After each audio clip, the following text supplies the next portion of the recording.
I want you to imagine something. Have you ever left a conversation feeling frustrated because you knew you said something valuable, but nobody seemed to remember it? You tell a story, nobody reacts, you share an idea, it disappears into the air. Then 5 minutes later, someone else says almost the exact same thing, and suddenly everyone is paying attention. And you're sitting there thinking, wait, I literally just said that. If you've ever experienced that, you're not alone. Most people believe being memorable is about having better ideas. It's not. Some of the most intelligent people I've met are completely forgettable communicators. And some people with average ideas become unforgettable. Why? Because people rarely remember information. They remember experiences. That's the secret. If you can make someone feel something while you're speaking, they'll remember you long after they've forgotten your words. Today, I want to show you how to do exactly that. Not by becoming louder, not by becoming more charismatic overnight, but by learning a few communication principles that completely change how people experience you when you speak. And the last one might be the most important because it's the one almost everyone gets wrong. Let's start with something strange. When I was younger, I thought communication was about getting words right, the perfect sentence, the perfect joke, the perfect story. I believed that if I just learned enough vocabulary, enough techniques, enough clever phrases, people would naturally listen. But then something happened that completely changed my perspective. I watched two people tell the exact same story. The first person gave every detail. The dates, the names, the facts, everything was technically correct. The second person left out half the information, but everyone in the room remembered their version. Why?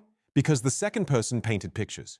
They didn't just tell people what happened, they made people see it. And that's the first lesson. People remember pictures, not information. Think about this.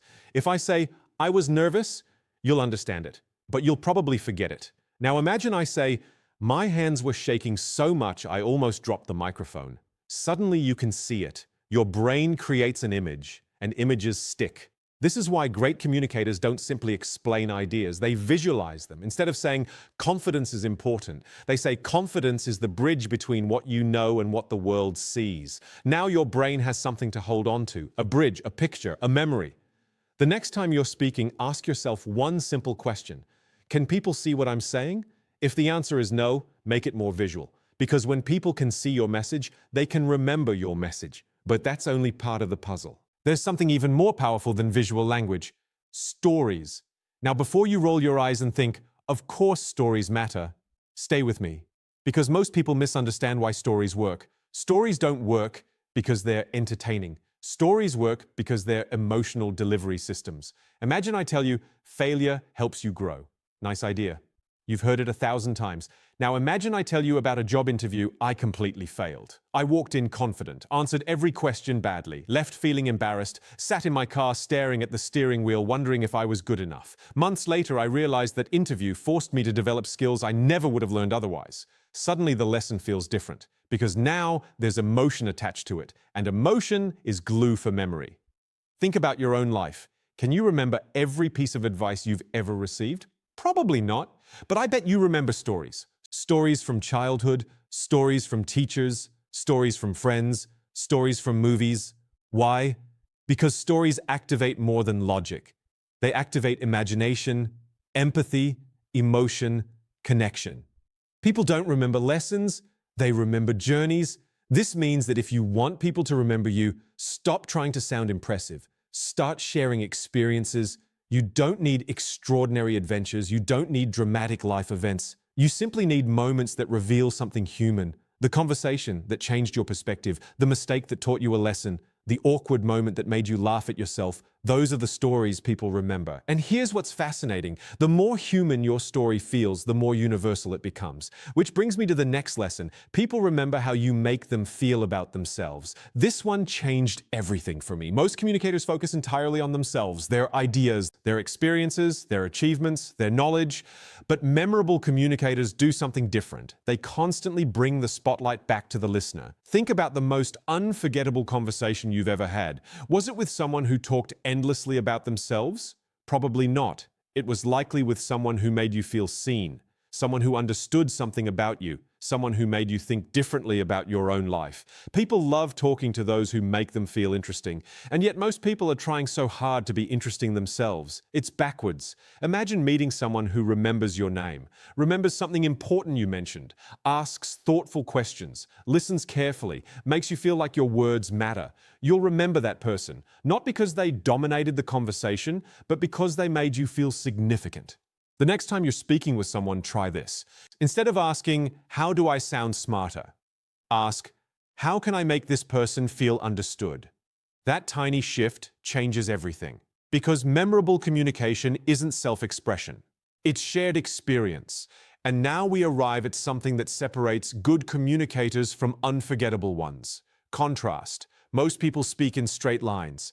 Everything sounds the same energy, same rhythm, same emotional tone.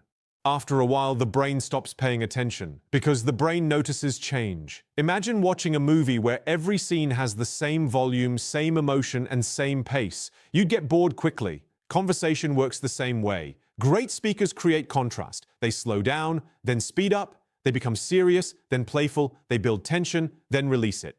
Think about your favorite storytellers. Notice how they don't rush every sentence. They allow moments to breathe. They let anticipation build. Because anticipation creates curiosity, and curiosity creates memory. One of the easiest ways to become more memorable is to stop racing through your words. Silence is not the enemy. Silence is emphasis. A pause tells people something important is coming. A pause gives ideas space to land. A pause makes people lean in. Many people fear silence because they think it makes them look nervous, but often it does the opposite. It makes you look confident, because confidence isn't speaking quickly. Confidence is being comfortable enough to slow down. Now, there's one final lesson, and honestly, this might be the most important one. People remember authenticity more than perfection. Have you noticed how some people seem polished but forgettable? Everything they say sounds correct, carefully rehearsed, perfectly delivered, yet somehow it doesn't stay with you. Then there are people who stumble over words occasionally, they laugh at themselves, they show imperfections, and somehow they're unforgettable. Why? Because humans connect with humans, not performances. We're drawn to honesty. We're drawn to vulnerability. We're drawn to people who feel real. I remember watching a speaker give a presentation once. Halfway through, they lost their train of thought. The room went silent. Then they smiled and said, "Well, that's embarrassing. Give me a second." Everyone laughed. And strangely enough, that became the moment people talked about afterward. Not because it was perfect, because it was genuine. The irony is that the harder you try to appear flawless, the less memorable you often become. Perfection creates distance. Authenticity creates connection. And connection creates memory. So if you're constantly worried about saying the perfect thing, here's something worth remembering. People are not analyzing you as much as you think. They're not grading every sentence. They're not keeping score. Most people are simply asking themselves one question. Can I connect with this person? That's it. And connection doesn't require perfection. It requires presence.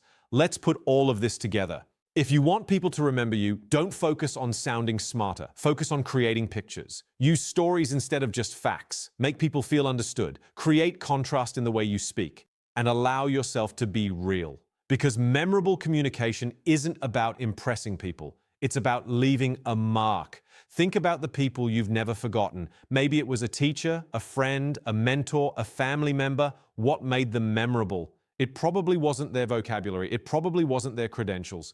It was the way they made you feel, the way they made ordinary moments meaningful, the way they helped you see something differently. And here's the beautiful part. You don't need permission to become that kind of communicator. You don't need a bigger audience. You don't need a louder voice. You don't need extraordinary talent. You simply need to understand that every conversation is an opportunity to leave someone a little better than you found them. A little more confident, a little more hopeful, a little more understood. Because at the end of the day, people won't remember every word you say. They won't remember every story. They won't remember every joke. But they will remember the feeling you leave behind. And that's the real secret. The most memorable people aren't trying to be remembered. They're trying to make others feel something worth remembering. So the next time you speak, don't ask yourself, how do I make people remember me? Ask yourself, what experience am I creating for the person listening? Because when you change the experience, you change the memory. And when you change the memory, you become unforgettable.